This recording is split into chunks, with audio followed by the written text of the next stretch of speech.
There is literally an endless supply of things or experiences you can buy after getting your paycheck. Most people start to reward themselves with each paycheck by buying something new or going somewhere fun. There's nothing wrong with that, of course. A little gift to yourself at the end of the month helps keep you recharged and motivated to continue with work. But you might also notice that before that paycheck comes, you're usually living on the edge. Maybe you're sacrificing some necessities or using your credit card to pay the usual bills. It feels like a never-ending cycle. Even with a full-time job and a decent salary, you're still having a hard time keeping up with the bills.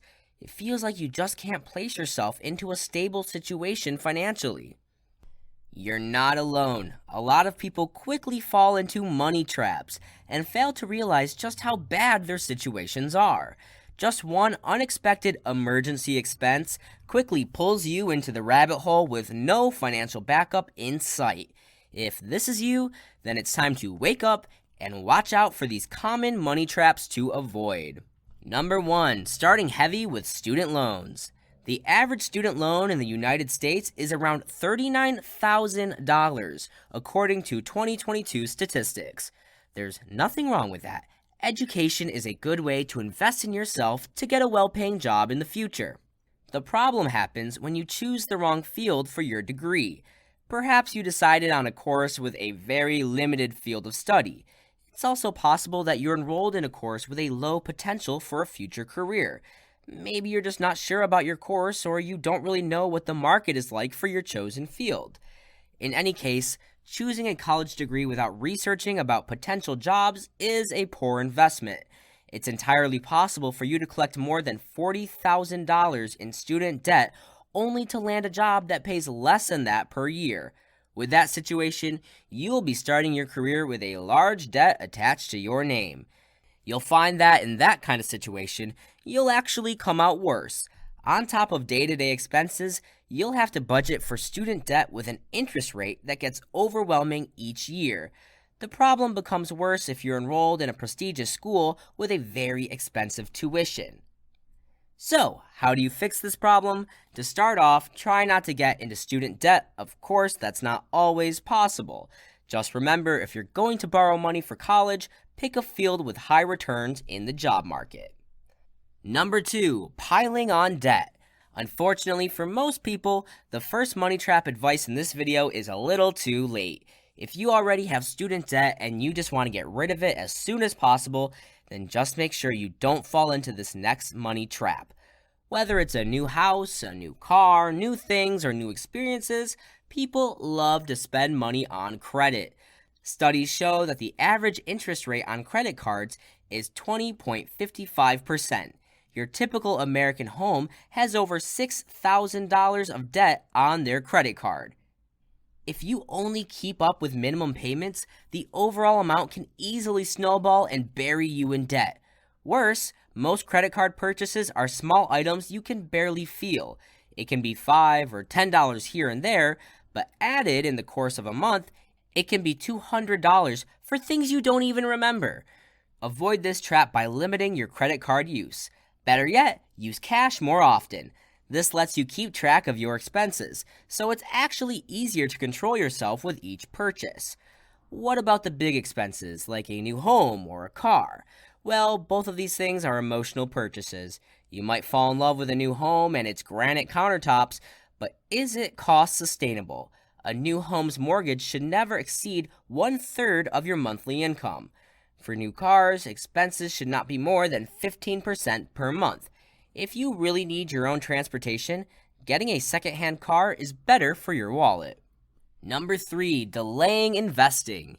You probably know that investing is a good way to fund your future.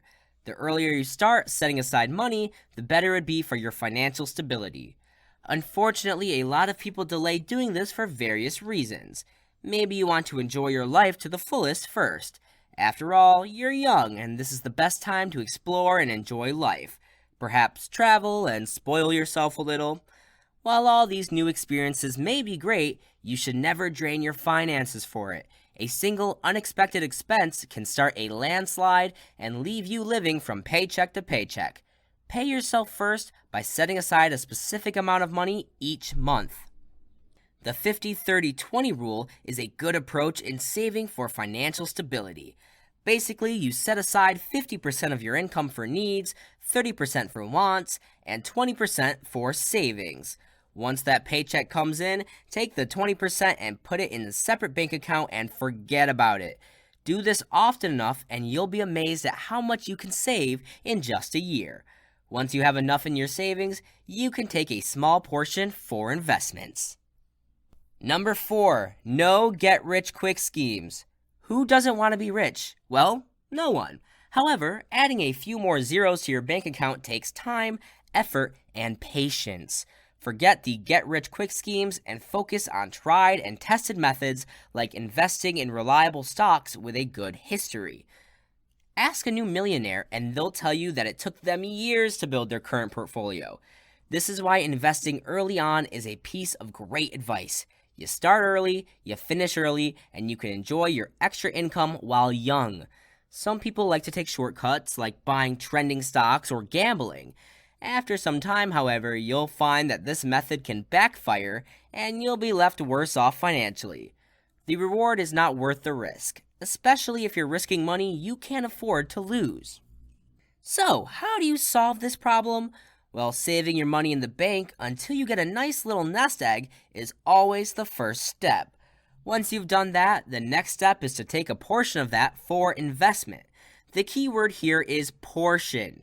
You want to keep the risk minimal so that even if your investment doesn't pay off, there's still money left to keep you secure. And of course, invest only through reliable sources. You can also start a side hustle if you want to be a business owner someday. But remember, that takes time and effort too. Number 5, not knowing your worth. Are you working long hours only to get a disappointing paycheck at the end of the month? You might want to do a simple Google search and find out the average salary of people in your field. A lot of employers pay their employees just enough so that they won't leave, and you don't want this to be you. When was the last time you got a raise? How much are your coworkers being paid? It's important to know these things so you can properly estimate the value of your work. If you're not getting paid enough, then approach your management about it. It's also possible to switch jobs and find an employer who will better appreciate your work. Most people don't do this because they don't have enough money saved. If they quit and don't find a job quickly, how will they pay next month's bill? And that's where the money trap sets in. With no savings, you'll be forced to stay at a job that doesn't value your contribution. This is why, if you want to cut the cycle, you start by making periodic deposits to your savings. Once you're comfortable with your savings, you'll have some buffer while looking for a better paying job.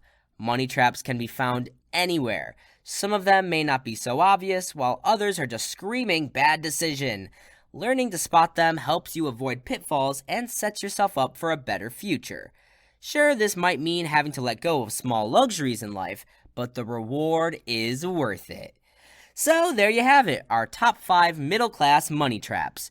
Do any of these resonate with you? Let us know in the comments and be sure to subscribe. And if you're looking for more personal finance tips and tricks, head over to our channel where we cover everything from budgeting and saving money to investing and growing your wealth. Thanks for watching!